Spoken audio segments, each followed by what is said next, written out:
દરેક નીતિની સામે કાયદાની રીતે ઊભો રહેતો SSK ન્યૂઝ ચેનલ। લોકસભાની ચૂંટણીને લઈ કોમ્પિંગ અને પેટ્રોલિંગને લઈ સુરત પોલીસ દ્વારા કરાયેલી કામગીરીની માહિતી મીડિયાને અપાઈ હતી।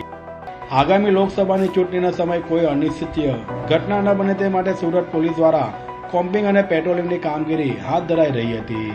આગામી લોકસભા ઇલેક્શનને લઈ સુરત પોલીસ દ્વારા કોમ્પિંગ અને પેટ્રોલિંગની કામગીરી કરવામાં આવી હતી, જે અંગે સુરત પોલીસ કમિશનર દ્વારા પત્રકાર પરિષદમાં માહિતી આપવામાં આવી હતી। अपना 7 મઈના દિવસે ગુજરાત રાજ્યમાં જો લોકસભાની ચૂંટણી છે એના અનુસંધાને સુરત પોલીસ કમિશનરેટ એરિયામાં કુલ નવસારી લોકસભાની સીટ અને બારડોલી લોકસભાની સીટના અહીંયા વિસ્તાર આવે છે જો કમિશનરેટમાં, જેમાં કુલ 23 જેટલા પોલીસ સ્ટેશન ઇલેક્શનમાં જશે। કુલ મોર દેન જો 1600 વધારે બૂથો ઉપર ઇલેક્શન છે, એના ધ્યાનમાં રાખીને અને ખાસ કરીને પૂરા કાયદા અને વ્યવસ્થા ખૂબ સારી રીતે જળવાય, લોકો આપણા નિષ્પક્ષ અને ભય વગર જઈને આપણા વોટિંગના આપણા જો હક છે એના ઉપયોગ કરી શકે, એના ધ્યાનમાં રાખીને સુરત શહેર પોલીસ તરફથી કન્ટિન્યુઅસ જો હે એવા અસામાજિક તત્વો ઉપર જો હે એક્શન લેવાની કામગીરી ચાલુ છે। સાથોસાથ એરિયા ડોમિનેશન કરવામાં આવી રહ્યા છે। જો આપણા ડીજી ઓફિસ તરફથી આપણે એના પેરામિલિટરી ફોર્સ મળી છે 3 કંપનીઓ, એના લઈને જો એ અલગ અલગ વિસ્તારોમાં જો ફૂડ પેટ્રોલિંગ, નાકાબંધી અને ચેકિંગ કરવામાં આવે છે।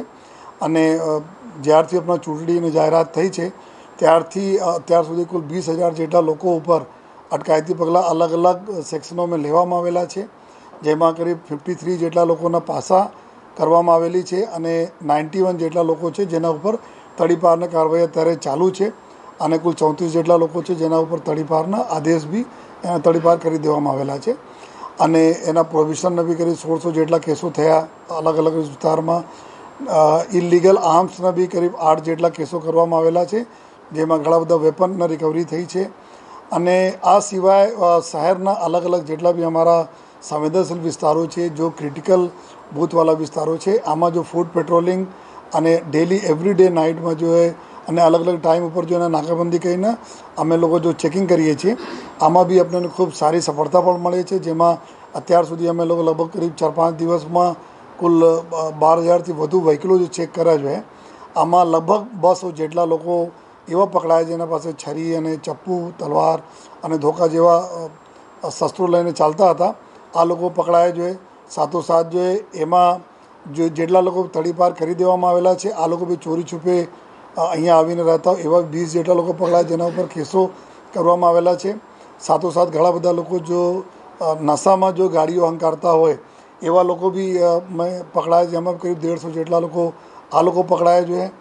અને આ સિવાય જેટલા બી હિસ્ટ્રી સીટો છે, અમારા MCR કાર્ડવાળા છે, ટપોરીઓ છે, એના ઉપર સતત જો એ પોલીસના એકદમ ભીસ વધારવામાં આવેલી છે જો અને પૂરા વિશ્વાસ છે કે ખૂબ સરસ રીતે સારા માહોલમાં આપણી 7 તારીખના રોજ ચૂંટણી જો પૂર્ણ થશે જો અને આ સિવાય પણ આવનાર દિવસોમાં કન્ટિન્યુઅસ આ પ્રકારના ડ્રાઈવ રહેશે અને પૂરા જો અમે લોકોને ખાતરી પણ આપીએ છીએ કે આપને ખૂબ સારા એક માહોલ સુરત શહેર પોલીસ આપશે, જ્યાં આપ લોકો જઈને ખૂબ એકદમ કોઈ ભય વિનાના, કોઈ બીક વિનાના આપ લોકો આપણા મતદાનનો ઉપયોગ કરી શકો।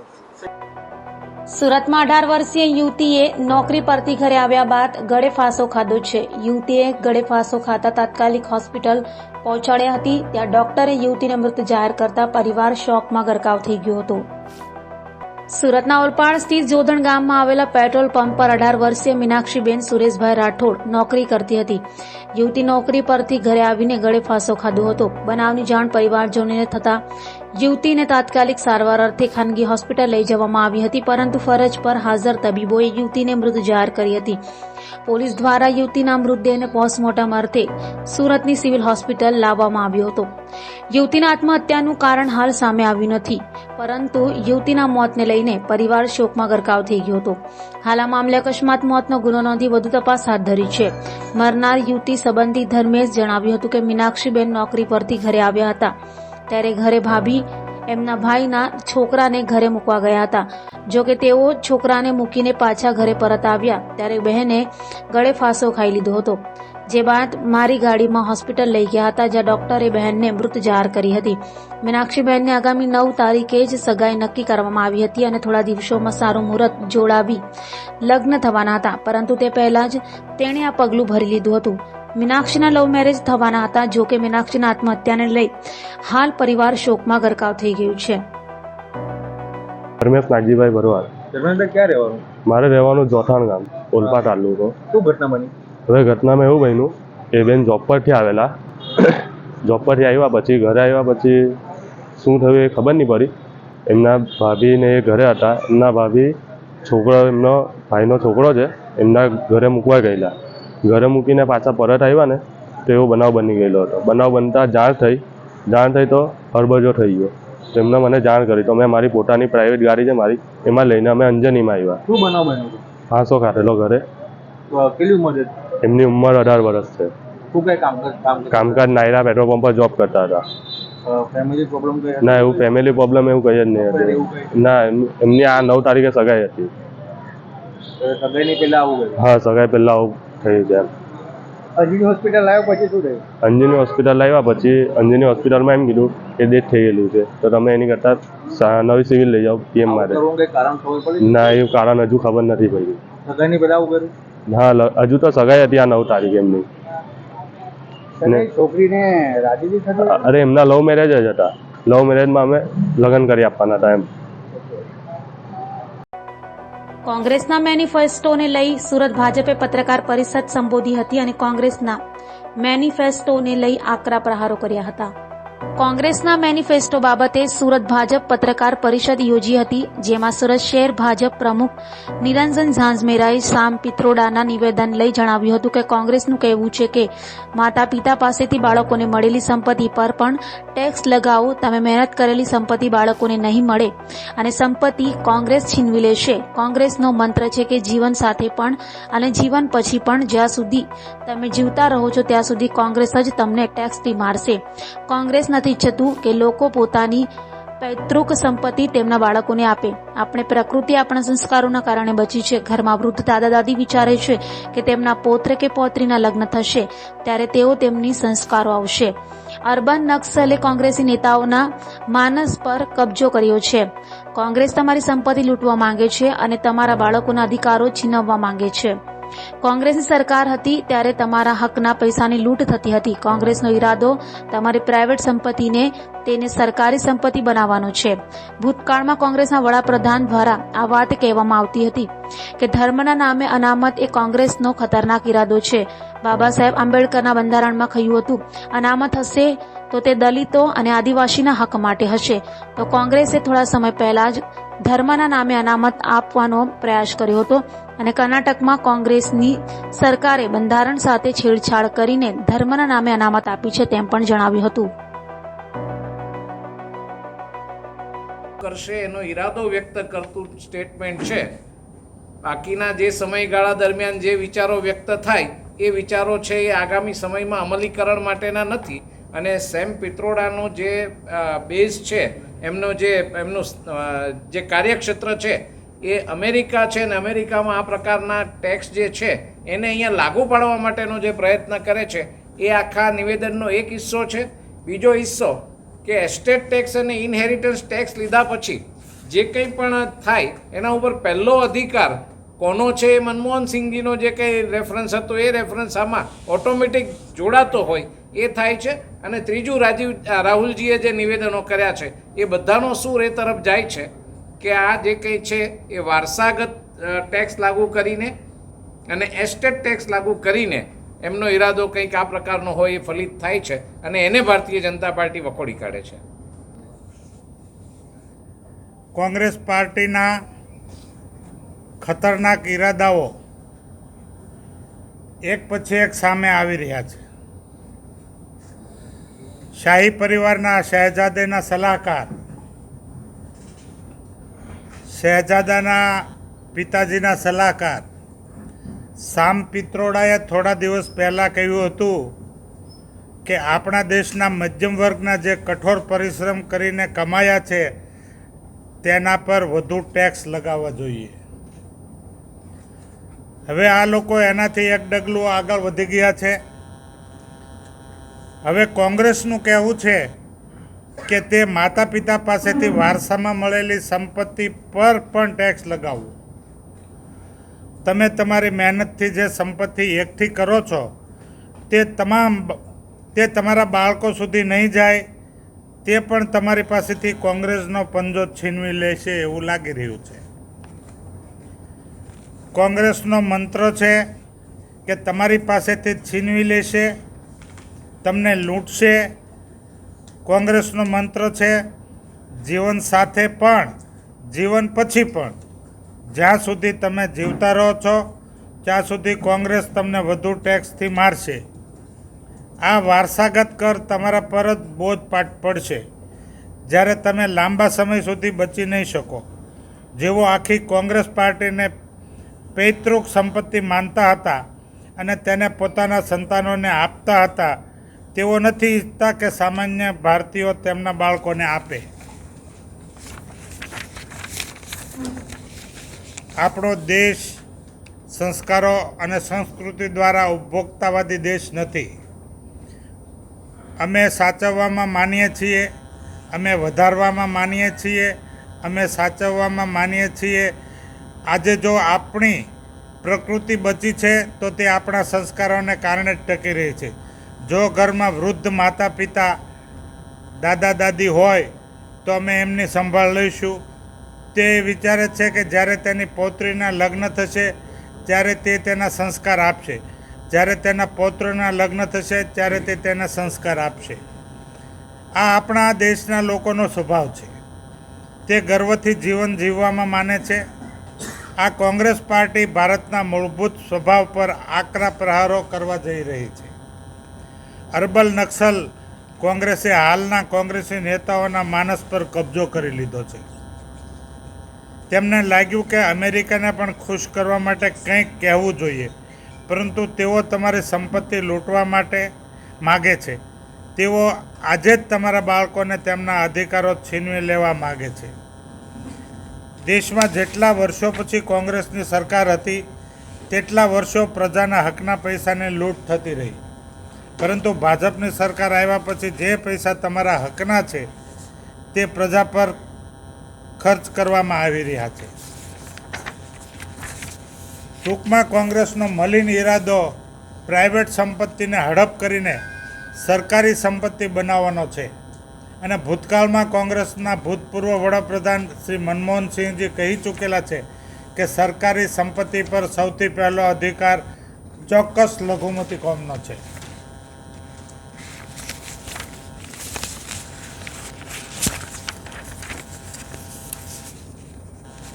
ધર્મના આધારે અનામત કોંગ્રેસનો ખતરનાક ઈરાદો. બાબા સાહેબ આંબેડકરના નેતૃત્વમાં નિર્ણય લેવાયો હતો કે ભારતમાં ધર્મના આધારે કોઈ અનામત નહીં હોય. અનામત હશે તો દલિતો અને આદિવાસી ભાઈઓના નામે હશે.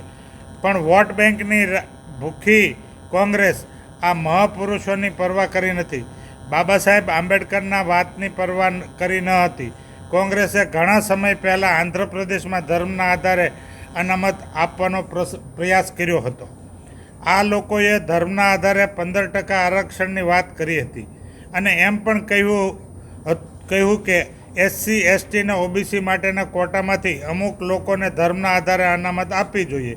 કોંગ્રેસે 2009માં પણ આવો જ ઈરાદો વ્યક્ત કર્યો હતો.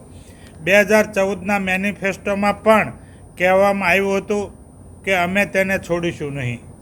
જ્યારે ભાજપની સરકાર આવી ત્યારે અમે કોંગ્રેસના નિર્ણયને જડમૂળથી ઉખાડીને દલિત અને પછાત વર્ગને તેમના હક્કો મળી રહે તે માટેના પ્રયત્નો કર્યા હતા.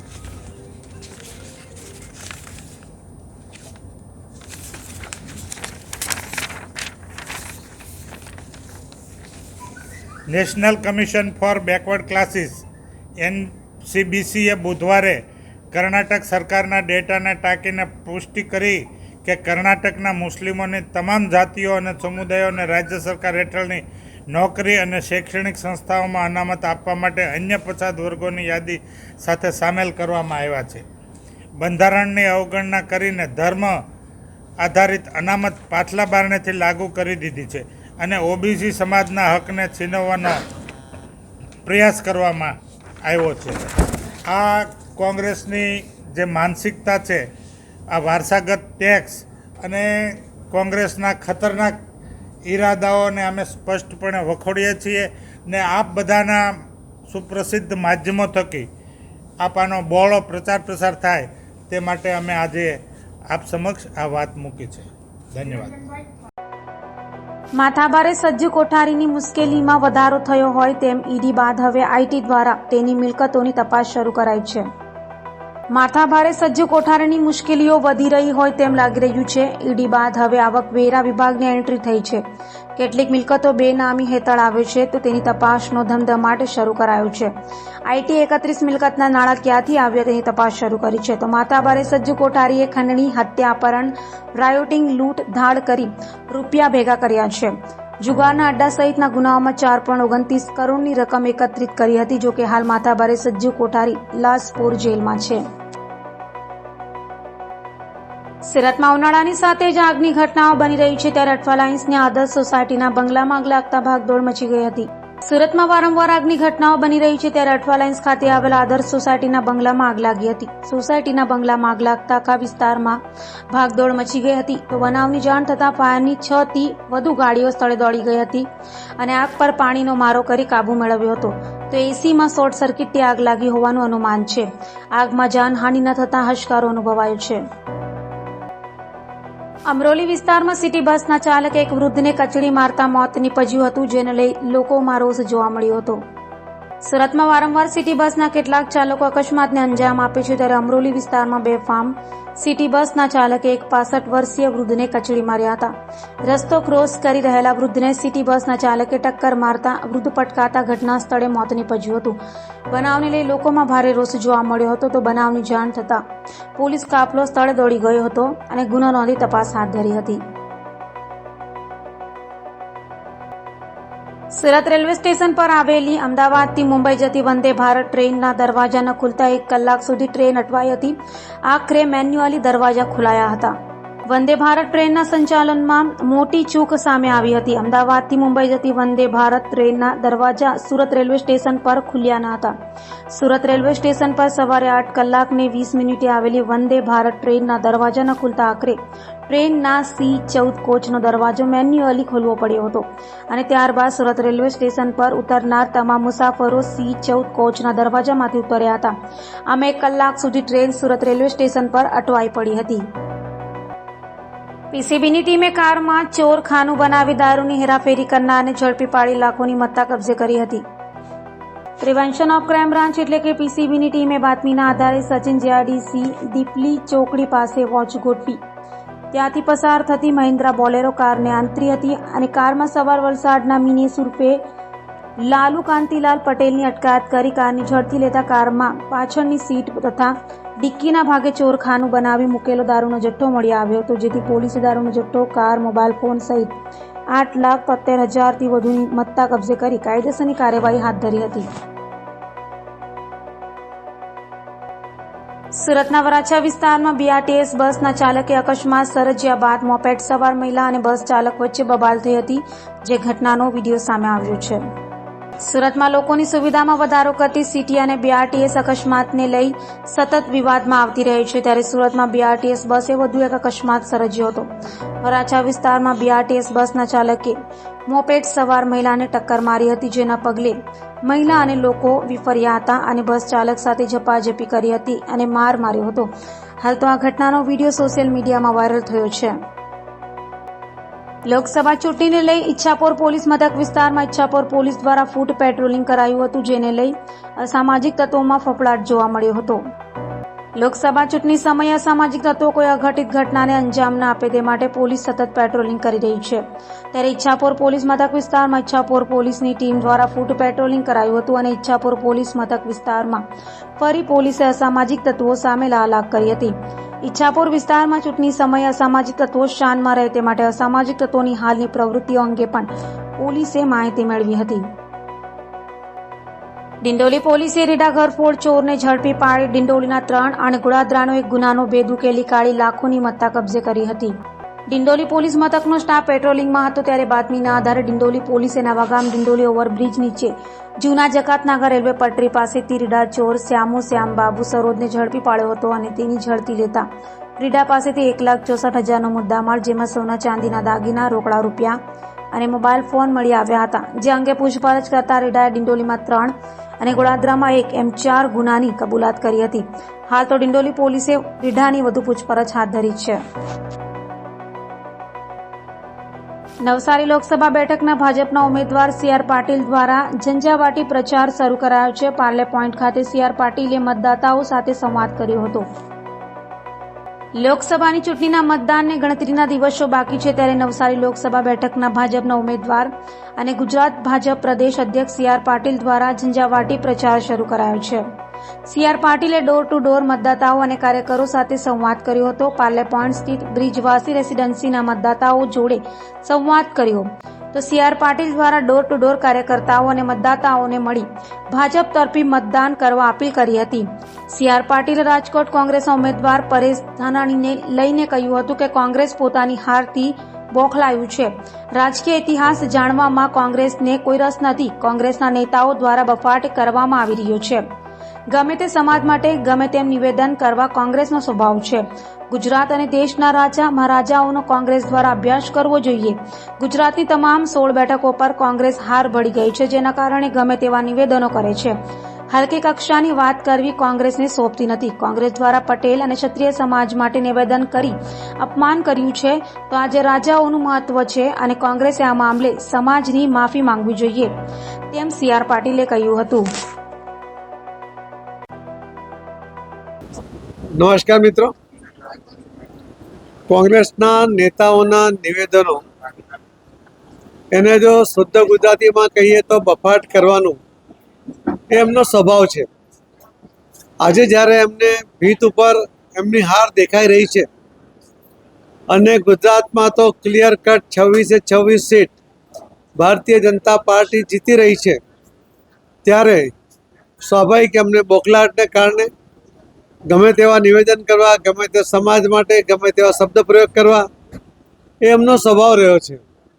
આપણે જોયું હશે કે ક્ષત્રિય સમાજ માટે પણ, રાજા મહારાજાઓ માટે પણ રાહુલ ગાંધીએ હમણાં 2 દિવસ પહેલાં પણ જે કહ્યું કે આ લોકો લૂંટ કરતા હતા, કોઈની પણ જમીન લૂંટી લેતા હતા.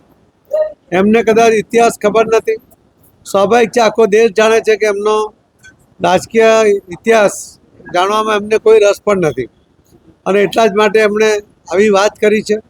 આજે પણ આ દેશને અખંડ ભારત બનાવવા માટેની જે કલ્પના હતી અને સરદાર વલ્લભભાઈ પટેલ એમણે જ્યારે ટહેલ નાખી ત્યારે ગુજરાતમાંથી ભાવનગરના સૌથી પહેલાં એમણે પોતાનું રજવાડું એ સરકારને આપી દીધું હતું અને ત્યાર પછી પણ બાકીના બધા જ લોકોએ 532 કે એનાથી વધુ આ રજવાડાઓ એ અખંડ ભારતના નિર્માણ માટે આ રાજા મહારાજાઓએ આપી દીધા હતા. તેનો સ્વભાવ લૂંટનો હોય ક્યારેય આ રીતે સમર્પિત ન થઈ શકે. દેશ માટે સમર્પણની ભાવના એક ક્ષત્રિય સમાજની અંદર પણ જબરજસ્ત છે, પણ કોંગ્રેસને ક્યારેય એની કદર નથી. એમણે આપેલા જે પ્રોમિસ હતા સાલિયાણાના એ પણ એમણે બંધ કર્યા અને રીતે એમને ખૂબ મોટો અન્યાય એ કરતા આવ્યા છે. એમને કદાચ ગુજરાતના રાજા મહારાજા કે દેશના એમનો પણ એમણે અભ્યાસ કરવો જોઈએ. ગુજરાતની અંદર ભાવનગર હશે, વડોદરા હશે, ગોંડલ હશે અને બીજા પણ અન્ય રાજાઓએ જે સારો વહીવટ કર્યો. એમણે શિક્ષણને મહત્ત્વ આપ્યું, એમણે ખેતીને મહત્ત્વ આપીને લોકોને જાગૃત કર્યા, એમણે ખેતી માટે પાણીની વ્યવસ્થાઓ કરી અને મહિલાઓની સુરક્ષા માટે એમણે વ્યવસ્થા કરી. આવા સારા વહીવટને કારણે આજે આટલા વર્ષો પછી પણ જે તે વિસ્તારમાં એ રાજાઓનું નામનું એક મહત્ત્વ છે. એ પ્રજા એમને આજે પણ સન્માનથી એમના નામનું ઉચ્ચારણ કરે છે. પરંતુ આ કોંગ્રેસ કે જેમણે પટેલ અને ક્ષત્રિય સમાજ માટેના જે શબ્દો કહ્યા છે, તો આ પટેલ સમાજમાં પણ સરદાર વલ્લભભાઈ પટેલ જેવા આગેવાનો કે એમણે અખંડ ભારતની રચનાનો કોઈને યશ જતો હતો એકમાત્ર સરદાર વલ્લભભાઈ પટેલને જાય છે. આવા મહાન પુરુષો જે સમાજમાં જેમણે જન્મ લીધો છે અને અલગ અલગ ક્ષેત્રમાં સમાજે પણ જે રીતે પોતાનું યોગદાન આપ્યું છે અને એવા સમાજ માટે આવી હલકી વાત કરવી એ એમને શોભતું નથી. એમણે આ બંને સમાજની અને ગુજરાતના લોકોની માફી માંગવી જોઈએ. હાર અને જીત એ ચાલતી હોય છે. એમને હારવાની ટેવ પડી છે. છેલ્લી વાર બી હાર્યા છે અને હવે પણ હારવાના છે. ત્યારે હાર સહજતાથી સ્વીકારે, ખેલદીથી સ્વીકારે એવી મારી એમને એક સૂચન પણ છે. શક્તિસિંહ ગોહિલ દ્વારા કરાયેલી ટિપ્પણી અંગે હર્ષ સંઘવીએ નિવેદન કર્યું હતું. લોકસભા ચૂંટણીને લઈ પ્રચાર ઝુંબેશ પૂરજોશમાં ચાલી રહ્યું છે ત્યારે નેતાઓ દ્વારા આક્ષેપો પણ કરાઈ રહ્યા છે. તો શક્તિસિંહ ગોહિલે કહ્યું કે ભાજપ સમાજમાં ભાગલાઓ પડી રહ્યું છે, જેને લઈને રાજ્ય ગૃહમંત્રી હર્ષ સંઘવીએ નિવેદન કર્યું છે. હર્ષ સંઘવીએ કહ્યું હતું કે શક્તિસિંહ ગોહિલને હું વિનંતી કરું છું કે આપણે સૌ સમાજને એક કરીને આગળ વધવું જોઈએ. ચૂંટણી માટે અનેક મુદ્દાઓ છે. સમાજની રાજનીતિ ના હોવી જોઈએ.